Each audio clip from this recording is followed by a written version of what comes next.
Timeout. 30 seconds. Start it now, please.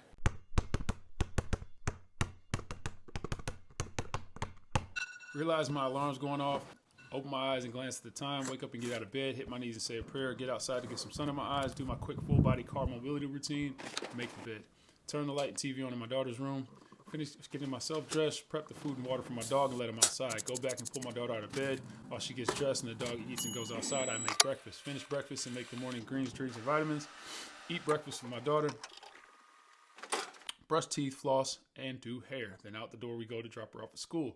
On the drive to school, remind my daughter to recite her daily affirmations, which go like this. I am smart, I am strong, I am brave, I'm beautiful, I'm kind, I work hard, and I'm going to have a great day. I'm smart, I'm strong, I'm brave, I'm beautiful, I'm kind, I work hard, but I'm a great.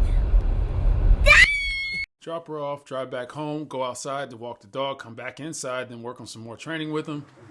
Then head upstairs to my office with my dog following me, take off my coat, it is Michigan after all, sit down, fire up some John Coltrane and Miles Davis, open up Pages, grab my ideal notebook, and begin typing. In 226 words, this has been my morning routine since in-person schooling started here in Michigan in 2021. It's the routine that's allowed me to be most productive in actually getting this writing done and recording done, so I've stuck with it for about 6 months now. And you know how the saying goes, if it ain't broke, and now for the intro. Hey, what's up? My name is Munchie. I'm a professional former athlete just like you or somebody you know. And by professional former athlete, I mean that I don't get paid to play a sport, but I'm very much competitive in the sense of competing with myself to be better than I ever was an athlete. And better by the standard of being a better person on a lot of different levels. That's physically, mentally, socially, and financially. This is the Wash Pod, and this is 30 or Fool. 30 or Fool is us taking a brief time out from our game of life and whatever game of life you're playing today as a former athlete to talk about things that are relevant towards our efforts to embrace aging and change and define the prime of our life story by something other than our competitive athletic career. Today, we're going to be talking about routines. But before we get into routines, I need you to do 3 things. 1, hit that like button. 2, hit the subscribe button. 3, hit the notification button to get updates on all things on the Wash Pod and especially 30 or Fool. And then a 4th thing, I should have said 4 things. Go to oldandwashedup.com/washpod. Again, oldandwashedup.com/washpod. I need you to go there because if you like this content, if you hate this content, if you have a comment about this content, that is where we want to hear it. There's a widget on there. Again, oldandwashedup.com/washpod. There's a widget where you go, you hit record, you tell us your feedback. Tell us how great we're doing. Tell us how stupid I look. Tell us how terrible this content is. And then we feature that content on future releases on the Wash Pod here. So with that, again, we're going to be talking about routines. We have routines as athletes. We have routines as former athletes, whether that be playing a sport or just getting through your day-to-day life, raising your kids, trying to be a spouse, trying to be a parent, trying to be a friend, a community member, whatever it is. Routines are a huge part of who we are and will continue to be. So we thought it was very relevant to talk about it. And one former athlete's perspective on the routines of my life and how they have helped me and the perspective I have. So with that, let's get to it. Look forward to hearing from you. Peace.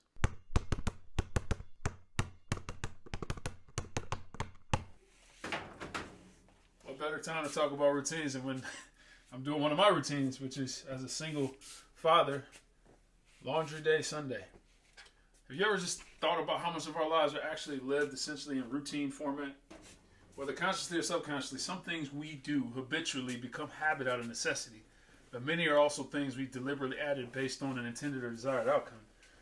Like me wanting to have a clean house by Monday. But our intentions aren't usually objective in nature, though some are. But ultimately, if we find that we like the overall result of what we perceive to be a set of routine actions or activities, we tend to stick until situations, circumstances, or some sort of unfavorable results say, hey, change them. Then we tweak, repeat, and measure again. If you're listening to this or watching this, reading this, there's a good chance you have your own routines you like to or are forced to follow. If you have a pet, a spouse, or kids, you definitely have routines. Like I said, you see me right now.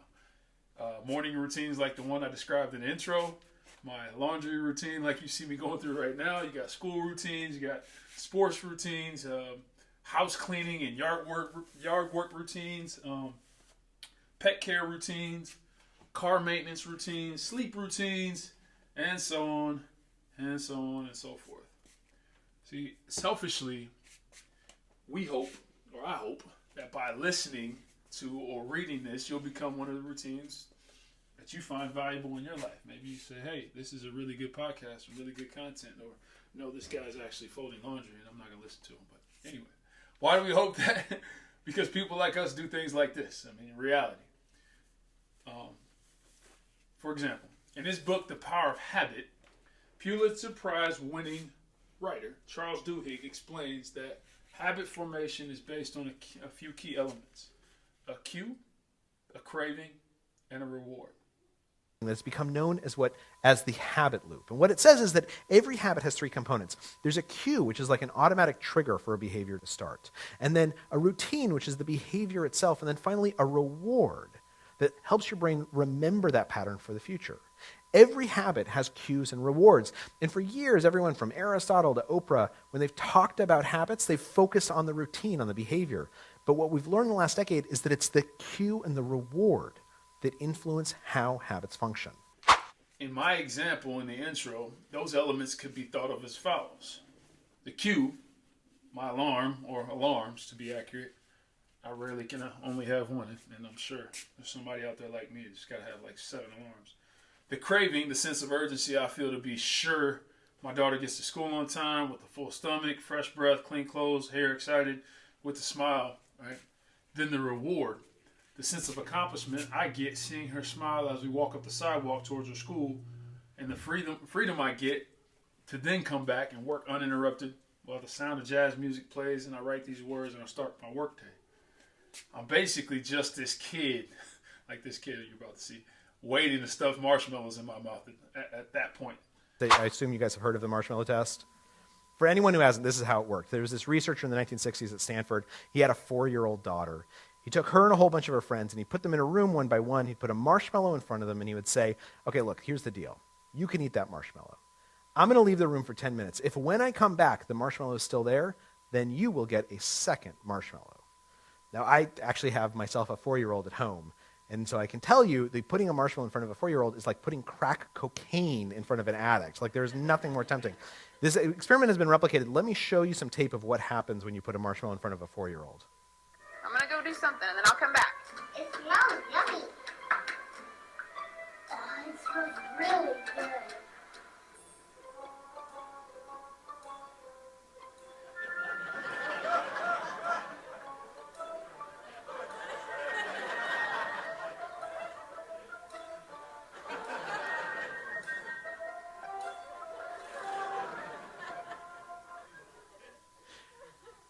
Only one of these kids was able to make it the entire 10 minutes. Let me show you which one.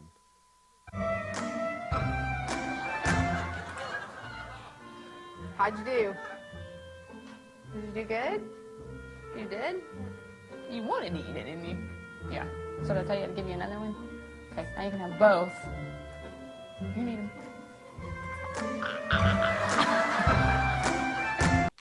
If you're like me, former athletes, routines are a part of life, often for life. Sometimes for the better, sometimes not. We develop routines as a necessity and in an effort to become as competitive as possible within our sport of choice, with the end goal being to master our routines to be able to succeed, whatever we call success, in that sport. Then we wash, rinse, and repeat. But what we have to do now as we weed out of the foundations of the principles from that basic approach as an athlete that can apply to different areas of our lives after sport is really look into routines. I mean, for instance, I wonder if LeBron James will continue this type of routine in his bathroom or maybe in his laundry room in the morning when he retires. I don't remember the first time I started, when I started to do it, but I felt the fans started to embrace it. And that officially means LeBron is ready. Even the home crowd reacts to that routine now.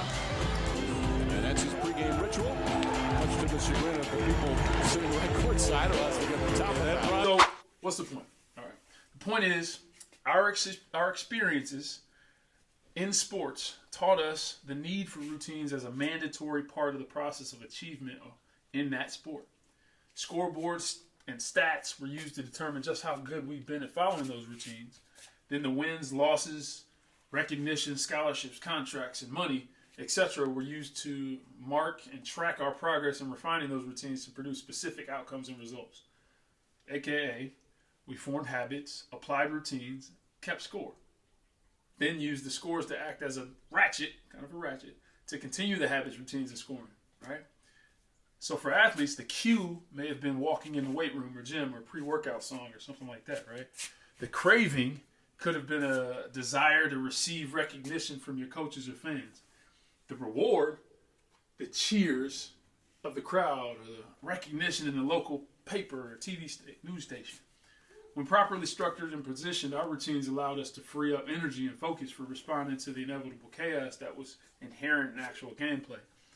We planned for this, and then this other thing happened. You ended up doing laundry. We expected this, and then, blam, out of nowhere, we got hurt, and it rained. Someone was ineligible or something, right? Sound familiar? Sounds kind of like life, right? Message! Now, what we figured out as former athletes, we can't plan for everything. We can't plan everything out, but we can prepare ourselves to have habits, routines, and a mindset that allows us to still end up better off regardless of the chaos we encounter. This is the way our experiences in sport can be leveraged for life after sport. How? Got a routine. By developing our talents and the skills, and then taking the right mindset towards implementing deliberate routines required to achieve our goals. That's what was required of us as athletes, and it's what applies now as former athletes. We just need a way to keep score. Message! Now, in her book, Grit, a renowned researcher and author, Angela Duckworth, spells out the formula for achievement as follows. Where talent counts once, effort counts twice. Angela explains this using a simple formula. Talent times effort equals skill, and skill times effort equals achievement. When you apply effort to any base level talent, you get skill. When you apply effort to skill, you get achievement. Talent times effort equals skill. And then skill times effort equals achievement. Sustained effort being the common separator of different levels of achievement. Sound familiar? The f*** is he talking about? If you played any sport long enough, chances are you can recall people who just had inherent talent for a particular sport. They were just gifted.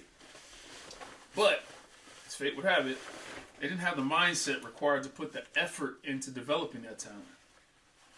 When success became more about showing up consistently than about showing up only for game day, those people got weeded out. And furthermore, chances are you also knew somebody who developed skills by applying their natural talent but didn't have the right mindset to put the effort into applying the skills for long enough to achieve any meaningful goal. Like someone who was good in high school but quit in college, or couldn't hack it in college, if you call it that. Or maybe they were good in college but couldn't quite make any sort of professional team. All that means is that new levels and new phases require new effort. The right mindset built on foundational routines and principles produce achievement. What we're advocating for as a part of our team of former athletes is the development of a mindset of growth being possible in all areas of life after sport, as we believe that same growth of skills in sport was possible. Author Carol Dweck describes people as having either a growth or fixed mindset. The difference being this. Researcher and professor Carol Dweck uses the term mindset to describe the way people think about ability and talent. Dweck delineates between two different mindsets that exist on a continuum. The first is the fixed mindset, which suggests that your abilities are innate and unchangeable. The second is a growth mindset, which views it as something you can improve through practice. In a fixed mindset, you view failure as permanent, but with a growth mindset, you see failure as a chance to learn and even pivot. Those with a fixed mindset are more likely to view critical feedback as a personal attack, while those with a growth mindset will see it as a chance to improve, where they can develop new systems. With a fixed mindset, you're more likely to choose easier tasks and put in minimal effort. After all, if talent is fixed, why bother improving? Why even try? But with a growth mindset, you're more likely to embrace challenging tasks and work hard to improve. Those with a fixed mindset are likely to give up when they face an obstacle, Meanwhile, those with a growth mindset will view obstacles as a chance to experiment and solve problems. In a fixed mindset, the focus is on measurable accomplishments. But with a growth mindset, the focus is more on a journey of continual improvement. With a fixed mindset, you're less likely to take creative risks. But with a growth mindset, creative risks are simply a way to innovate and improve. Ultimately, your mindset influences everything from creative risk-taking to how you view feedback to whether or not you finish difficult tasks. And in the end, it's one of the greatest factors in determining whether or not you grow and improve in your abilities. See, we believe athletes naturally have had to have a growth mindset, if they understand what that means. You may not even understand it, but you naturally had it. And in understanding that, we believe that former athletes do too, albeit they just need to know the routines of how to keep score. And that's where we come in. It's not really about the score, but you have to know that a score is being kept whether you are or not. Messi! I mean, think about it. As an athlete, you had free throw rituals or pre-game rituals, post-game rituals. You had practice rituals, routines, habits, whatever you want to call them, all of which, work for you as an athlete in that particular sport. Why can't you continue to work as a former athlete in the same fashion? If you're willing to do the work to determine what scores matter to you and to start doing the work of keeping that score all along, then it's only a matter of time before you continue to get better just like you did as an athlete. That's why we say don't stop keeping score. That's why we believe old can be dope.